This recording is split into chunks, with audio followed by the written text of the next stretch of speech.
இந்த வீடியோக்குள்ள போறதுக்கு முன்னாடி நம்ம சேனலை சப்ஸ்கிரைப் பண்ணாதவங்க சப்ஸ்கிரைப் பண்ணிடுங்க. பக்கத்துல இருக்க பெல் பட்டனையும் கிளிக் பண்ணிக்கோங்க. வாங்க வீடியோக்குள்ள போகலாம். நடிகை ரம்யா கிருஷ்ணன் தன்னோட மகன் கூட எடுத்துக்கிட்ட தற்பொழுதைய புகைப்படம் ஒன்று வெளியாகி இணையதளத்துல வைரல் ஆகிட்டு வருது. தன்னோட தனித்துவமான நடிப்பாலையும் வித்தியாசமான கதாபாத்திரங்களாலையும் ரசிகர்கள் மனங்கள்ல நீங்காத இடத்தை பிடிச்சவங்க தான் நடிகை ரம்யா கிருஷ்ணன். கதாநாயகியா மட்டும் இல்லாம வில்லி, குணச்சித்திர நடிகைன்னு பன்முக தன்மை கொண்ட ரம்யா கிருஷ்ணனுக்கு எல்லா மொழிகள்லயும் ரசிகர்கள் இருக்காங்க. இவங்க 80 மற்றும் 90கள்ல பல முன்னணி நடிகர்கள் கூட ஜோடி சேர்ந்தவங்க. அது மட்டும் இல்லாம சாமி படங்கள் அப்படின்னாலே அது ரம்யா கிருஷ்ணன் தான் அப்படின்னு சொல்ற அளவுக்கு தன்னோட தத்ரூபமான நடிப்பை வெளிப்படுத்துவாங்க.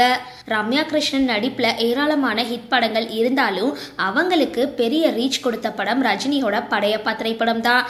அதுல நீலாம்பரி கதாபாத்திரம் இன்னைக்கு வரைக்கும் மக்களால பெருசும் பேசப்படுற ஒன்னா பார்க்கப்படுது.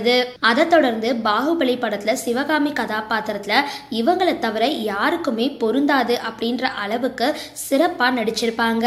தற்பொழுது சில தொலைக்காட்சி நிகழ்ச்சிகள்லயும் நடுவரா பங்கு பெற்றுட்டு வராங்க. இந்த நிலையில நடிகை ரம்யா கிருஷ்ணன் தன்னுடைய மகன் கூட திருப்பதி ஏழுமலையான தரிசனம் செஞ்ச புகைப்படம் ஒண்ணு தற்பொழுது இணையதளத்துல வைரல் ஆகிட்டு வருது.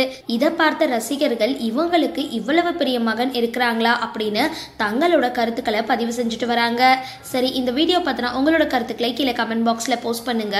வீடியோ பிடிச்சிருந்தா லைக் பண்ணுங்க, ஷேர் பண்ணுங்க, மறக்காம டிபி காபி சேனலை சப்ஸ்கிரைப் பண்ணுங்க.